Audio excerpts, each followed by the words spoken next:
Welcome back. There's nothing the media like better than an anniversary. It's an easy way to fill column inches and TV airtime. However, reporting Israel's 60th anniversary is proving to be challenging for its own media, as well as news outlets across the Middle East and the Western world.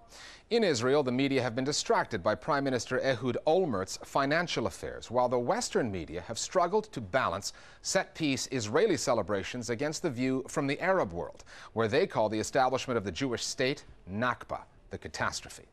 The Listening Post's Salah Qadar now on a single news story that has multiple and competing narratives.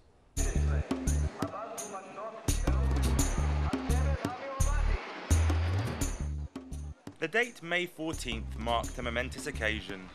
For Israelis, it was the 60th anniversary of the establishment of a homeland. For Palestinians, the date commemorates the loss of that same territory and the beginning of 6 decades of conflict, 4 of which have been spent with their remaining territory under one form of Israeli occupation or another. So what did the global media do with the story? Marking 60 years of statehood, the nation set aside its political and security problems today to celebrate 6 decades of extraordinary achievement.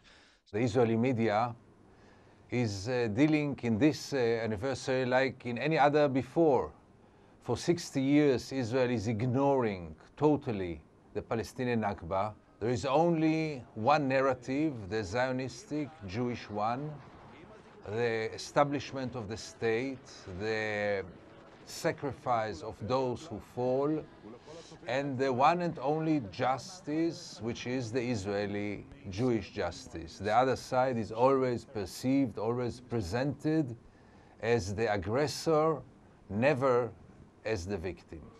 Israel's known for its free and indeed diverse media, but I think what was interesting in the reportage of the 60th celebrations was that there was pretty much a uniformity. The idea that, yes, there is plenty to celebrate, but there are so many questions that still have to be answered by the authorities and indeed the people themselves, and that left everybody pretty much telling the same story. في الذكرى 60 للنكبة وكيف تم تهجير شعب بأكمله وإقامة إسرائيل. Arab media focused on the Palestinian Nakba and the individual story. The common theme was a message to Israel that your independence is our Nakba.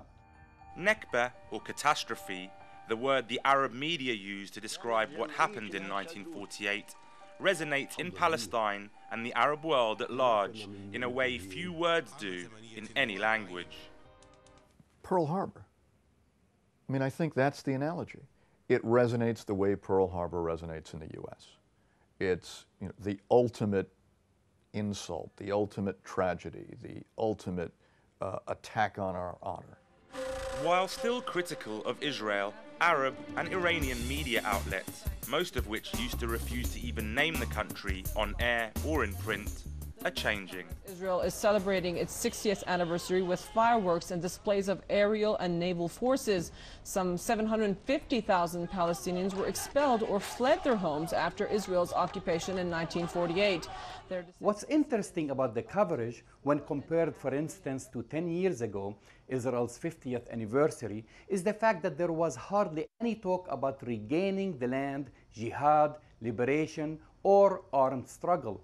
Most Arab networks refer to Israel by name, and only few ones like Hamas's Al-Aqsa and Iranian TV, which still use the Zionist entity reference. Syrian television fluctuates. Thus, while remembering Al-Nakba and the suffering of the Palestinian refugees, Arab media has accepted the creation of Israel as a done deed. Palestinian television, meanwhile, told a story that got little play elsewhere. The Israeli occupation soldiers imposed a complete closure starting from last night until Friday evening. This closure was imposed by the Israeli Defense Minister Ehud Barak on the 60th anniversary of occupying Palestine. How the Israelis closed the border and limited the ability of Palestinians to move from one Palestinian city to another. Then there was the American coverage of the story. I feel at home in Israel and have nothing but joy and goodwill and shalom to wish to this great and gutsy country on its 60th anniversary.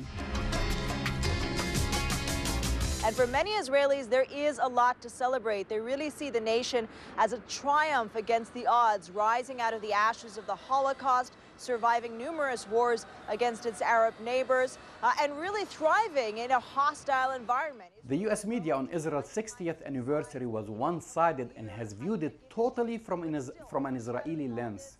If anything, U.S. media was more pro-Israeli than the Israeli media. There was hardly any reference to the Palestinian Nakba except in alternative media and blogs, or when it was just referred to as a footnote. Israel has a lot to celebrate. The air show over Tel Aviv was for a state that has absorbed millions of Jewish refugees and immigrants, created a high-tech economy, and the Middle East's strongest armed forces. The West and Europe especially is now in a turmoil of Islamophobia, and Israel is perceived now as the enemy of the enemy, which means it is our friend. And you can see it in the media all over Europe, this connection between Al-Qaeda, Hezbollah, Hamas, Palestinians. It is now all one entity in the eyes of the West. And all of a sudden, Israel looks in flying colors. During a recent interview with presidential candidate Barack Obama, CNN's Wolf Blitzer switched gear in the middle of an interview to ask Obama, "What does Israel mean to you?" During that same time, I was watching reports on Al Jazeera of more than 20,000 Palestinians, most of whom are Israeli citizens, marching on the site of a now empty Palestinian village of Safuriya near Nazareth to reiterate the right of return. The demonstrators were confronted by Israeli police and several were arrested and beaten. CNN totally ignored them and continued its love fest with the Israeli anniversary coverage. Much of the news covered in the US media these days is seen through the lens of the presidential election there.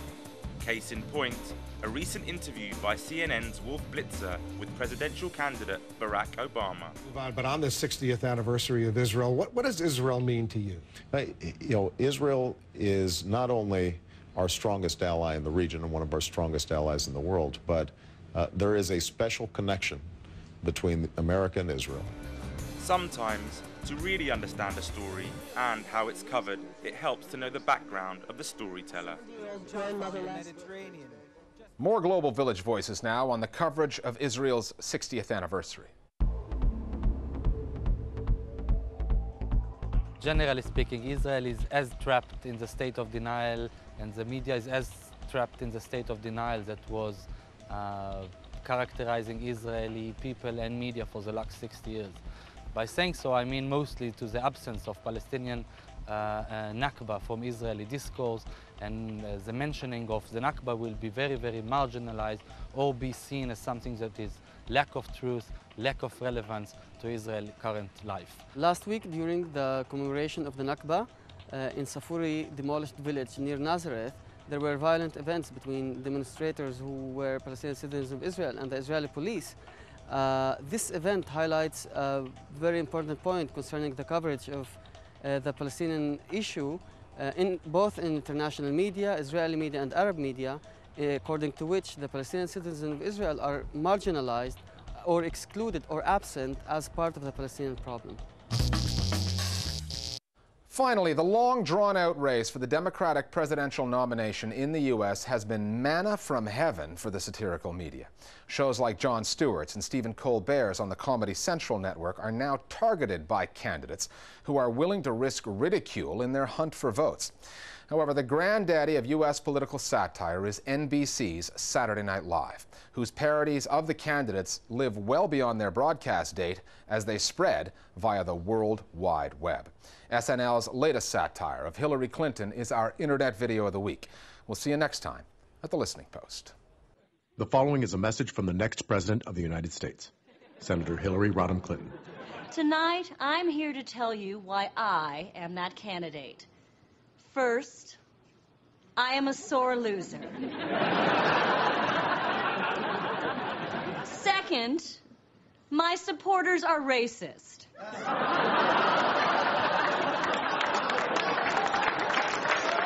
My third and final argument. Unlike Senator Obama, I have no ethical standards. Once Senator Obama is out of the picture, I look forward to playing the race card myself. As in, anyone who doesn't vote for me is both a sexist and a racist. Now, to those of you who say, she'll never do that, it doesn't even make sense. I answer, if you believe that, then you don't know me.